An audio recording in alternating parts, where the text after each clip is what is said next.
So hello and welcome back to the channel. आज काफ़ी time बाद मैं वापस आई हूँ because I was busy making videos for you आपके कॉलेजेस के लिए।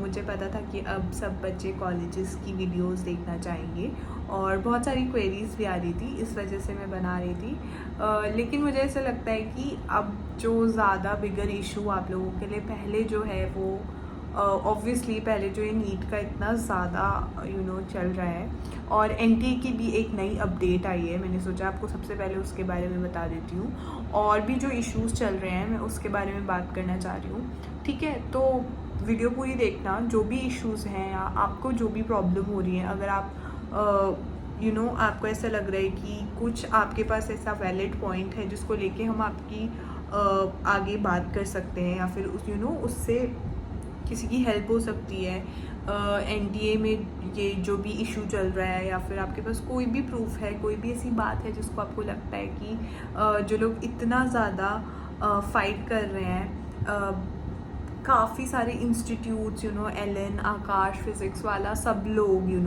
इवन अनअकैडमी में तो एक PIL भी फाइल कर दी है। तो आई थिंक इन सब को लेके सब आपके लिए फ़ाइट कर रहे हैं। So don't worry, I know बहुत फ्रस्ट्रेटिंग और इरिटेटिंग है ये। इतनी मेहनत करने के बाद अगर ये सब हो रहा है तो I am completely with you, सब लोग आपके साथ हैं। तो इसीलिए मैं बोल रही हूँ, कोई भी ऐसी अगर जेन्युइन प्रॉब्लम विद प्रूफ आपके पास है ना, तो आप उसको हायर अथॉरिटी पे पहुंचाने की कोशिश करो। फिज़िक्स वाला जो भी आपको लगता है इंस्टीट्यूट आपकी हेल्प कर पाएगा, जो जेन्युइनली इस चीज़ से कंसर्न है, या जो भी यूट्यूबर्स, जो भी इन्फ्लुएंसर्स इस चीज़ में पार्टिसिपेट कर रहे हैं, आप उनको प्लीज़ ये बोलो। ठीक है, मेरे से जितनी हेल्प हो पाएगी मैं डेफिनेटली करूँगी। तो इसीलिए मैंने ये वीडियो बनाई है। सबसे पहले बात करते हैं जो एनटीए का अभी जो एक लेटेस्ट अपडेट आया है। ठीक है, उसमें भी मुझे मैं ये बोलना चाह रही हूँ बच्चों की, उसमें भी ना एक और एनटीए की गलती ही दिखती है इससे क्लियरली। क्योंकि क्या है ना कि उन लोगों ने एक जो ट्वीट करा है, जो भी किया है उन लोगों ने, उन्होंने ये बताया है कि एक और जो बुलंदशहर गाज़ियाबाद जगह पर एक बच्चे ने बोला था कि उस बच्चे के साथ इनजस्टिस हुआ है, कि उसको टाइम नहीं मिला, या फिर ऐसा जो भी हुआ है। तो अमनदीप बच्चे का नाम है। तो उसका रिप्लाई उन्होंने बोला है कि वहाँ पर ऐसी गड़बड़ हुई थी। उन्होंने एक्सेप्ट किया है कि ऐसा डिले हुआ था उनका पेपर कंडक्ट करवाने में। जो कि पेपर 2 o'clock स्टार्ट होना था, वो 5:20 पे स्टार्ट हुआ था और ख़त्म हुआ था 8:40 पे। ठीक है, और लेकिन उन्होंने बोला है कि बच्चों को पूरा 3 hours 20 minutes का टाइम मिला था सेंटर पे हर एक बच्चे को।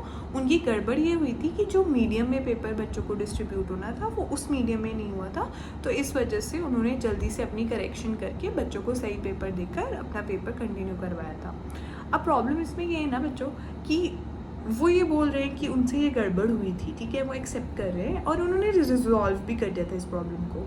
द प्रॉब्लम हियर इज़ कि अगर आपने ये एनटीए ने पहले 6 मई को, जब ये इशू हुआ था कि पेपर लीक हुआ है, पेपर ये हुआ है, बहुत ज़्यादा एनटीए तक ये बात पहुंची थी, तो उन्होंने 6 मई को इमीडिएटली एक इशू किया था कि ऐसा एक सेंटर पे गड़बड़ हुई थी जो कि हमने रिजॉल्व कर दी थी और कहीं भी पेपर लीक का कोई इंसिडेंट नहीं हुआ है।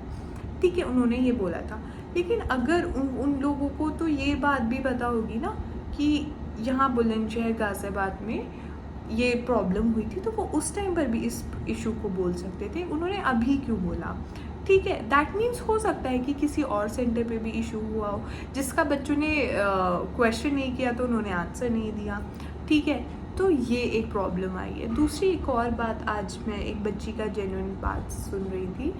मेरी डायरेक्ट बात तो नहीं हुई है बट मेरे को पता चला है और मेरे को बहुत बुरा लग रहा है कि इतनी अच्छी बच्ची, उसका 715 मार्क्स वो स्कोर कर रही है। और उसने कैलकुलेट किए थे, पहले तो एनटीए वालों ने उसका रिज़ल्ट नहीं बोला कि उसकी जो OMR शीट है वो कम्प्लीटली टॉर्न है, विच जिसकी वजह से रिज़ल्ट नहीं आ सकता। तो वो इतनी परेशान हो गई थी, बट समहाउ उसने और उसके गार्जियंस ने मिलकर जो भी करा, तो उन्होंने उसको वो टॉर्न शीट भेजी है और उस बच्चे के 715 मार्क्स आ रहे हैं। आप मानते हैं कि उस बच्चे की 4 साल की मेहनत को आप ऐसे वो कर रहे थे, जो कि उस बच्ची ने कोशिश उसके गार्जियंस ने उसको सपोर्ट किया, उसने ये सब कर पाई। बट ज़रूरी नहीं है हर एक बच्चा इतनी फ़ाइट करे, हर बच्चे के पास इतना सपोर्ट भी नहीं होता है। तो एक और बात ये चल रही है, तो ये एक मैं मानती हूँ कि ये एक जेन्युइन प्रॉब्लम है। एक और बात चल रही है जो मैंने सुनी कि वीडियोस वगैरह बच्चे बोल रहे हैं और दिखा रहे हैं कि जिसमें एक वीडियो है उसमें एक फटा हुआ नहीं, सॉरी, जला हुआ पेपर की क्लिपिंग्स हैं वो, कि ये एग्जैक्ट पेपर लीक हुआ था और ये किसी ने फिर जला दिया पेपर लीक होने के बाद, पकड़ा जाता है। तो बट ये बात बिल्कुल सही है और सबने मिलाया भी है उसको, तो वो वही पेपर है एग्जैक्टली, नीट 2024 का पेपर है, कोड उसका E3 शायद है। तो वो एग्जैक्ट सीक्वेंस भी मैच हो रहा है, सब कुछ सही है बेटा। लेकिन एक बात जो उसमें आई है ना, वो जो वीडियो रिलीज़ हुई है दैट इज़ ऑफ 6 मई 2024। तो आप सोचो कि हो सकता है कि वो एक किसी का पेपर हो जिसने जला दिया हो, जल गया हो, तो वो 6 मई की है, that is not a valid proof. But लोग बोल सकते हैं कि यार ये तो किसी का सच में पेपर तो हो चुका था ना तब, उसके बाद की वीडियो है ये। अगर पहले आई होती तो शायद कंफर्म था कि एनटीए को इसका बिल्कुल, बट इस चीज़ पे आप क्वेश्चन नहीं कर सकते। तो मेरा यही आपसे वो है कि सारी बात सुनो, जानो, और अगर आपके साथ कुछ गलत हुआ है ना तो बोलो, लेकिन एक सॉलिड प्रूफ के साथ आप आओ, ठीक है। अगर कुछ ऐसा जेन्युइन प्रॉब्लम है ना तो आप ज़रूर हायर उसको बताओ और आपकी पक्का हेल्प होगी। लेकिन जैसे मैंने आपको दोनों सिनेरियोज बताए कि एक जगह बच्चे के साथ सच में गलत हुआ है तो उसको काफ़ी आई एम श्योर कि उसका कुछ अपडेट उसको मिलेगा। लेकिन जो ये वाली बात है ना बेटा, ये थोड़ी गलत है और आपको समझना होगा कि जब हम इतने हायर लेवल पे फाइट करते हैं ना तो हमको सॉलिड प्रूफ के साथ लड़ना होगा। और एनटीए की जितनी भी अपडेट्स जो भी आ रहे हैं ना, मैं आपको ज़रूर बताती रहूँगी, श्योर। कोई भी आपको इश्यू हो आप मुझसे बात कर सकते हो या कुछ भी। बाकी मैं आप लोगों के लिए कॉलेजेस की वीडियोस बना रही हूँ, ठीक है। I will come up with videos जो आपको इन्फॉर्म करेंगी। आई विल ट्राई कि आपको कट ऑफ या रैंक के बेसिस पे मैं आपकी हेल्प कर पाऊँ।